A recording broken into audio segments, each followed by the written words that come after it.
Good afternoon, ladies and gentlemen. This is Richard Morchoe, Long Hill Report, and as usual, we are lucky to have Gus Hello. Steeves here. How are you again? And we are discussing the issues of the day. I will start off by saying I am not at all caring if we never get a speaker. It doesn't bother me in the least. I would find it interesting if Justin Amash, non-member, was made speaker, because then he'd be third in line for the presidency.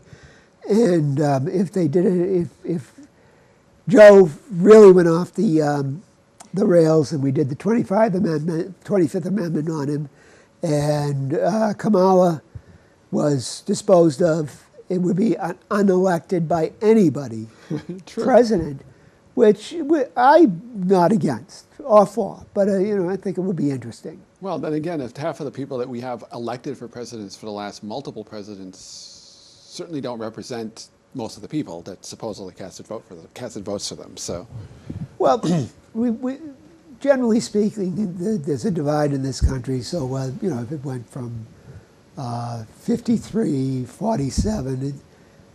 It's only half the country that even if you could say that was really representing a person, it's only half the country. That even votes. And then the people that vote are not, are they a majority or not? Sometimes barely. I mean, so, wasn't the last presidential cycle like 60% turnout or something like that? Okay. It was relatively high, but it was actually pretty high especially for a midterm election. But even then, so that means you have a 50-50 split. You see, whoever wins actually represents 30% of the population. That's not a majority, by definition. It rarely is. I mean, yeah, exactly. I think it was somebody wrote about self-government in New England in the colonial town meetings, which were very much representative. Yeah. But people really only showed up if there was something big. That's still true. And well, certainly if I can avoid it, it's like one of those things, you're caught in the trap and you bite your arm off to get out of it. That's basically what I feel about most meetings. So it has to be something important for me to go to the town meeting. Well, and I've noticed from experience covering town meetings, I mean, as you know, that Southbridge is not a town meeting town. We're a city form of government. But having covered town meetings for years as a reporter, I think it's really interesting to see what draws people out and what doesn't. You would think that people would care enough, considering how much people spend time complaining about their taxes, that they would care enough to come out and deal with the budget issues. But budgets almost invariably pass with almost no debate, from what I've seen. Happens all the time. And yet, one item like question number 25 on the town meeting warrant, which is usually something to some sort of a project or something, will draw out 400 people who are screaming and yelling at each other. Yeah, I've seen for $500,000, rather than the town budget of being like, in our town it's almost 60 million. Yeah, that is kind of par for the course. It is, and it's kind of weird. So it's the ongoing debate about democracy, which was not really what the people who wrote the Constitution wanted. No. Now, they were a small elite. The one thing they did is they gave the nod to the House of Representatives because they knew they had to give the quote people something. Yeah, exactly. But the Senate, that was to be picked by the state legislatures. Yeah. The last people I would trust to pick my senators is the Great and General Court of Massachusetts. But so now where we are is we have two houses of representatives. More or less. In a way. More or less, technically, yeah. Which, it bugs me no end, but what can I, Well, and I think if we're going to do that, why don't we just combine them into one unicameral legislature? Add seats, make them much more representative.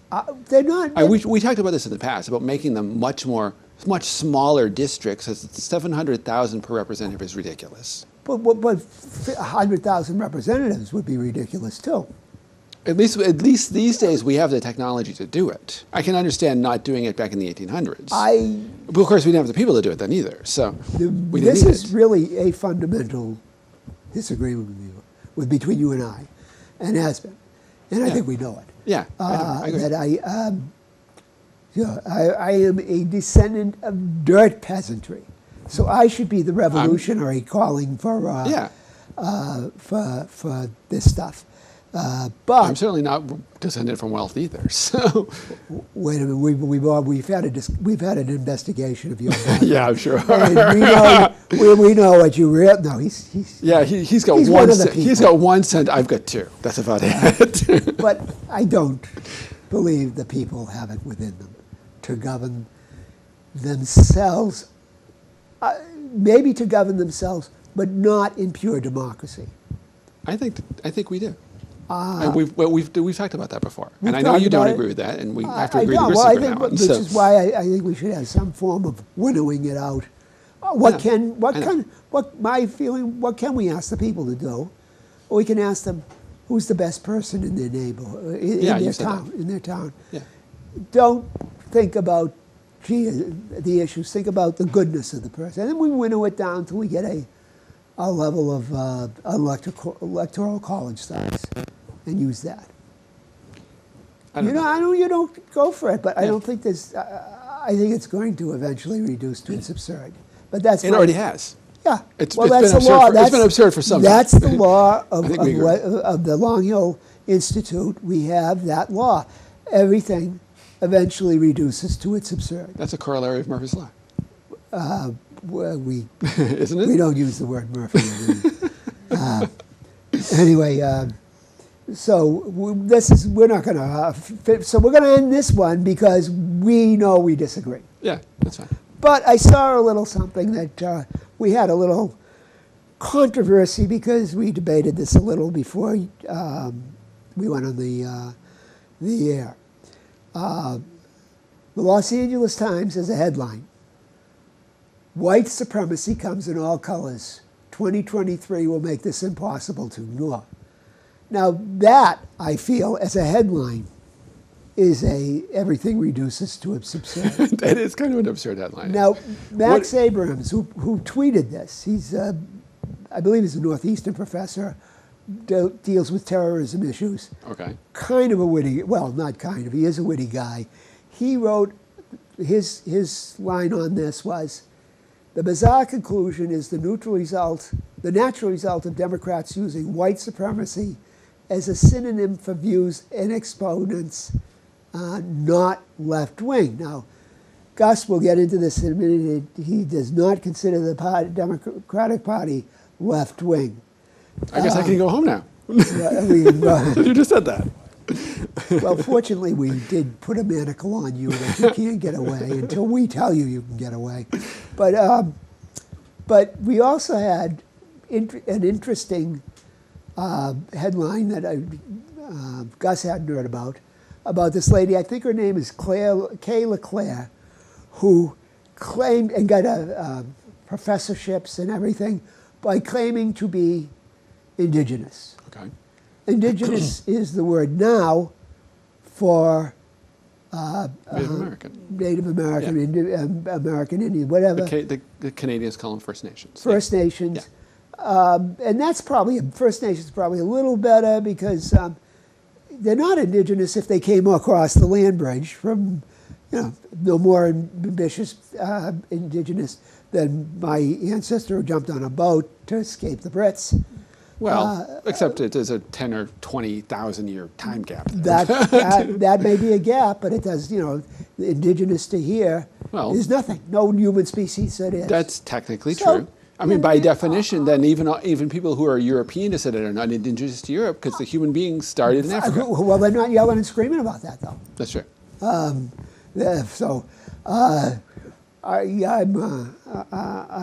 leading the Indigenous Mix coalition in County Cork, and we're going to get our rights back. Okay. Anyway, so this woman got professorships and everything by pretending to be Oh, I don't know. I mean, what comes to mind? Elizabeth Warren. And I knew you were going to say that. you know, and she got all kinds of benefits. She sold art that wasn't hers because she claimed it was. And is this white supremacy? It's not what the original meaning of the term was.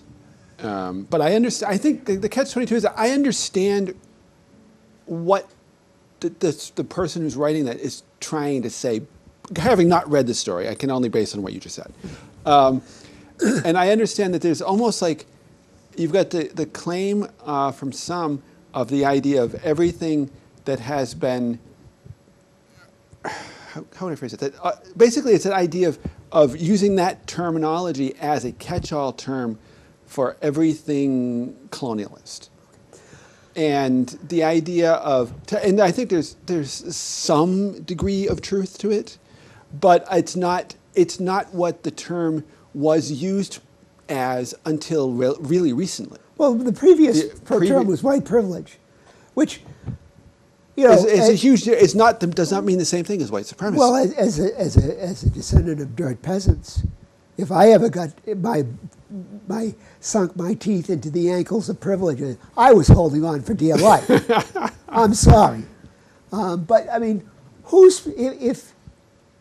what is privilege if Liz Warren had to claim to be an Indian? What's privilege? What's supremacy?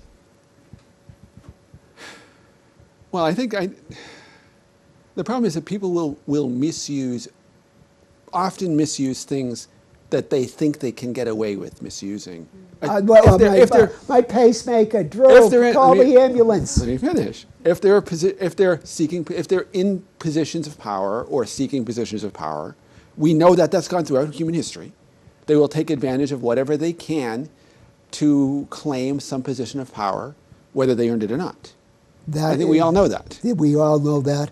We all know what de Tocqueville said about over and over again. Our politicians, that they were the a lower sort who got into politics because they'd mismanaged everything in their own life and figured to get to the next level and seek privilege. That could be true. Well, we've seen repeatedly over, many of the upper class, whether they're in politics or not, have done pretty much exactly the same thing. They claim privileges based on their wealth and their breeding, whether they have any or not, or their claims to wealth. You were talking about Sam Bankman-Fried before we turned the cameras on.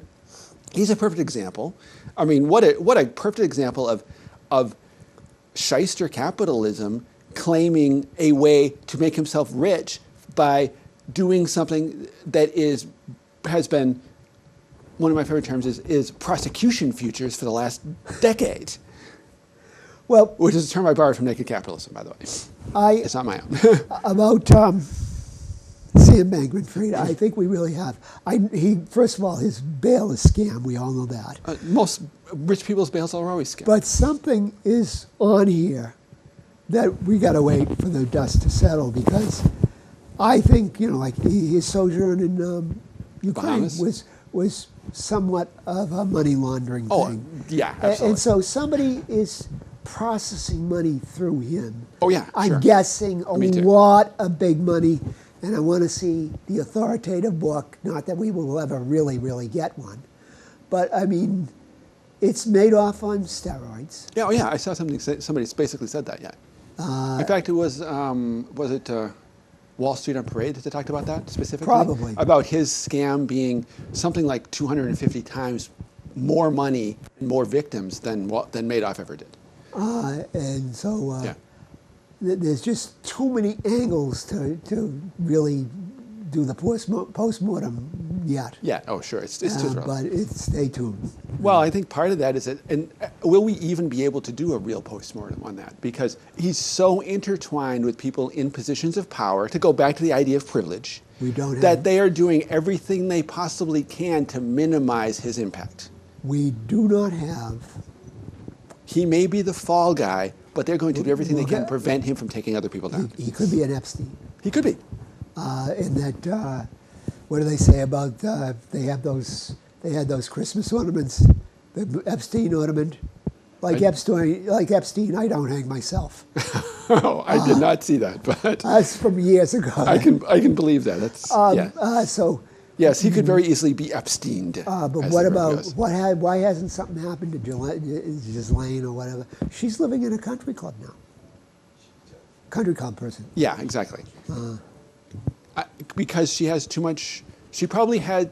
She honestly probably had enough smarts to put data away in some hidden location. That if she disappears, it gets released.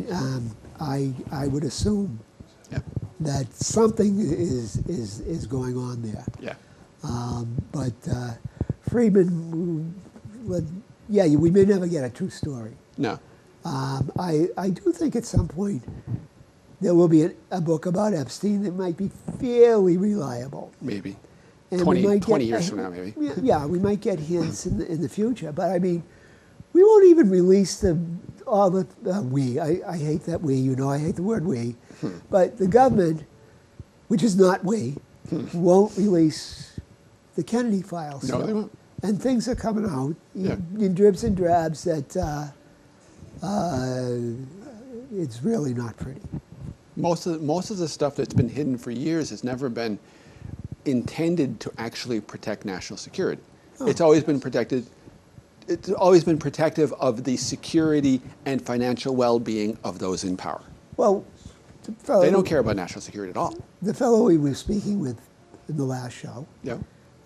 we were talking about the central bank notes. Right. They're protected for years and years and years. That doesn't surprise me. What's going on here? Corruption. That's what's going on. Corruption. Well, we know what's going on, but it was baked into it. It's not, it's not like nobody. People will defend that. No, that's not corrupt. We're just saving the economy or some ridiculous. They're saving their own economy. They don't care about the economy larger. I think it was yesterday, your friends at Wall Street on Parade said, hey, we're still not. Yeah, I saw that. Yeah, Right. not exposing to indictments. No. People involved in the last Federal Reserve trading scandal. Mm-hmm. So, plus ça change, plus la même chose. Yep. Well, To go back to the whole white supremacy thing, I think one of the things we kind of drifted way off of that, and I think there's some issue that we need as a society to look at about how much we owe to other cultures and need to respect and recognize what we have that is genuinely from our forebears and what we stole from elsewhere. On the other hand, that is not what traditionally the term white supremacy means. well, White the other supremacy- cultures, do they owe us anything? I think every culture owes other cultures something. I think that. So do we measure everything? Well, I don't know how you go about doing know. that. I don't know how you go about doing that. No, Because I think we have gotten to the point where the mainstream, more Western and American culture has gotten. I guess a real honest word is more arrogant about taking advantage of anything we can grab in our culture to keep us on top. And so what are we grabbing to keep us on? We, and I know what you when mean. am I getting on top? I totally agree with you. Well, That's kind of the catch. Is that, and I in this case I am using the "we" with a big quotes around it, because it doesn't benefit most of us, and it's benefiting, although trickle down. And I hate using that term because the trickle down economics theory really doesn't work either. But some of the benefits that we see, like the technology we have around us today, a lot of that stuff came from times of people investing and inventing things, but a lot of the work has been done by people in other societies in almost slave labor conditions. Just like we had slave labor conditions in our own country for a long time before we Well, farmed them out to someplace okay. else. Now, I'd like to know the gradation, because I drive along roads Yeah, with defunct factories Oh, yeah. where that work was Absolutely. done here, absolutely. and people supported families on it, but it sucked as work. I agree. I agree with you. Some of those jobs You are through college. absolutely Glad to be out of it. Absolutely true. So is this a benefit to those other societies, or is it really, how much of it is slave labor? Because, It's- China was on the verge of starvation 30, 40 years ago, and they ate after they industrialized. That's true. And I think it is really hard to determine where to draw the line, because as you said, it is a gradation, a situation. Because there are some situations that are blatantly exploitation, and there are some situations that are not, that are more genuinely honest trading, and there's a lot of stuff that's somewhere in the middle. It is hard to tell. I'm not going to deny that. But to get back to the whole white supremacy argument, I think we were saying what we're seeing is a change of the meaning of the term to encompass all of these kinds of things when it originally encompassed specifically a more like Aryan nations kind of ideology of far-right quasi-terrorist approaches to things. How big was that far-right quasi-terrorist? I don't know if it was that big. And whenever it got anywhere near out of line, it was quashed. True. On the other, although if you look at historically, you would have that element of it, the more terroristic, obvious violent element of it tended to get squashed. But if you look at the history of fascism in the world, it has always been strongly promoted by the industrialists and taking an advantage of these kind of, what the Nazis called brown shirts, to take care, to do the violent deeds that they would not themselves do. We saw that in World War II with some of our own industrialists supporting the Nazis. Not in World War II, before World War II. Before and going into it. And, but that, they could not have predicted World War II. They probably wanted to take some machinery from Siemens to make their factories better over here. So how to say that? I want that. I want the granular analysis. I don't want a speculation when I hear. I don't know if they could say that they could not have predicted that, because there were people that did predict it. Who? There's plenty. If you look through the histories, you can read stuff talking about the idea that people expected things to explode when the Treaty of Versailles was approved. And was allowed to. Exactly, that was common sense. But that wasn't the industrialists doing that. Well, that was the Allies that was the Allies seeking Germany. revenge. Exactly, but it ended up being the same effect. Foch was mad because they didn't step on Germany harder. That's true. Whereas the Allies did realize that they'd gone too far, and they, after the Saar, they gave the Saar back to Germany. They let the Anschluss happen. They let the Sudeten happen. They drew the line at Poland, which the corridor to the sea was really stupid that the Allies insisted on in World War II. Yeah, and that basically led to World War II. Books you want to read on that? There was all kinds of stupidity that led to World War II. Books you want to read, the Trevor Roper's book, I can't remember the title, but that's probably the best explaining how this all was stupid. It was all stupid, just like the stuff that led into World War I was all stupid. Just like the stuff that led into the war that we're going on in Ukraine right now is stupid. Name me things that government does that are not stupid. I think some of the things that they do are well intended. I think the road to hell, as my mom would always say, is paved with good intentions. I think some of them work for a while. The problem is that they have a tendency to get corrupted. I think that part of that is because it's not close enough to the people, and the people themselves do not have good oversight of the way the system is run, and it doesn't actually represent what the people need to have happen. And how It we- gets turned into this situation to create bureaucrats' jobs, and it gets run into the that ground. will never get fixed.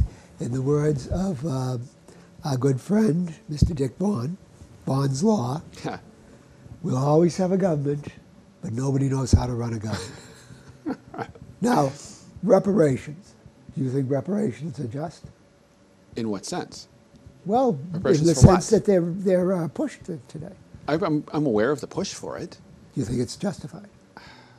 As I said, I don't know for what. There you go. There's a very large range of possibilities for reparations. First of all, we all know that and to whom? slavery is the theft of labor. Yeah. And every slave, probably the only really justified revolution in this continent was Haiti. Mm-hmm. But here we come to America, and if you can find, a slave owner who enslaved your great-grandfather, mm-hmm. and I believe you have a right to something there. Mm-hmm. But I resent everything about the British government. Okay. I hate it. I think it's disgusting. Okay. And I have as much of case for reparations as any American slave might. But Right. I recognize one thing. When my great-grandfather had to leave because he had killed a British agent, he met my great-grandmother over here. Mm-hmm. If the British had not been in Britain, You wouldn't be here. my existence would not exist. This is true. And That's an irony of the way the world history works. And everybody who's a Yes. descendant of a slave has to realize, well, you would not exist. This is true. This is But true. but nobody will ever give up privilege, and that's a form of privilege if you can get the reparations. To some degree, that's true, and I think one of the catches is that we have a situation where those who have privilege, in the sense especially of economic and political power, are ones who often have finagled the laws to make sure that they stay in political economic power. Certainly. Exactly, and those laws are very blatantly unfair to most other people. And those people should Whether they be black or white or those native people or should whatever. be in jail. I agree. That's And why they we. should That's be- why we and- need to do some major house cleaning in Congress. But where Get rid of a whole bunch of them. good luck with that. Good luck. Good with, I luck know. with that. Good luck with that. Good but luck with it needs to happen. It needs to happen. Will it happen? I don't know. I It think should happen. Yes. Yeah. Will it? I would rather see it happen peacefully. Let's put it that way. Well, it's going to get more interesting. We're going to have I don't know how many Yeah. more ballots, and I don't like I've said I'm okay. It goes for a month or two, Mm-hmm. but we just passed that bill, the omnibus spending bill. Yep.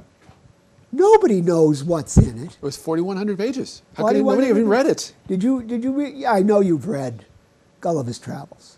Years and years ago. But it's probably one of the best books in politics ever written. It's not a children's book. Yeah, no. But in one of the kingdoms he goes, one of the travels he goes to, they tells him, we have a law. No law passed by our legislature can be more than the number of words in our alphabet. Now, I can hear people saying, well, how will you build roads? How will you have armies? Maybe you won't. Some of those things, maybe you shouldn't. Maybe, yeah. But at least the people who pass the laws should be able to take a test on what's in them. You after would they think, pass. absolutely. But that's not going to happen because Nancy Pelosi, a blight on any country, Or any of the other people who have been or speakers any of of the the other House people, for many years, we can Democrats quote her, or Republicans. But we can quote her. They're all dirtbags. You know what she said? You remember the health care bill? The one about we'll have to pass it to know what's in it. Yeah. Oh yeah. So That's and the other, that's dereliction of duty. and there was another I congressman. mean, that should just make somebody you're gone. there was that should a- get you impeached. Good luck. I know. There was another congressman who said, We don't read these words. The guy, I think he's from Detroit, African-American congressman. We don't read those. Everybody knows we don't read them. That's why they do it. Yeah, they can. They can pass anything. They can repeal the law of gravity. I mean, good luck with that. But they can read a bill to repeal the law of gravity. They can do that. They could theoretically, yes. The catch is, of course, that so many. I mean, the problem with all of these 4,100-page bills, anybody with a working brain cell knows that they're there and they're so cumbersome because of all the corrupt stuff that's been slid into them. Well, yeah. They say there's only supposed to be one subject in every bill. There never is only one subject in every bill. It doesn't work that way. It does not. They'd actually have to do some work that way. It does not. Okay. Well, I think we are pushing up against the end of the half hour, so I have to thank Gus for coming in and suffering with me, or on me or for me, one or the other. It's Richard Morchoe saying we hope you will come back next month on Groundhog's Day. Thank you very much. Hopefully we won't repeat this discussion.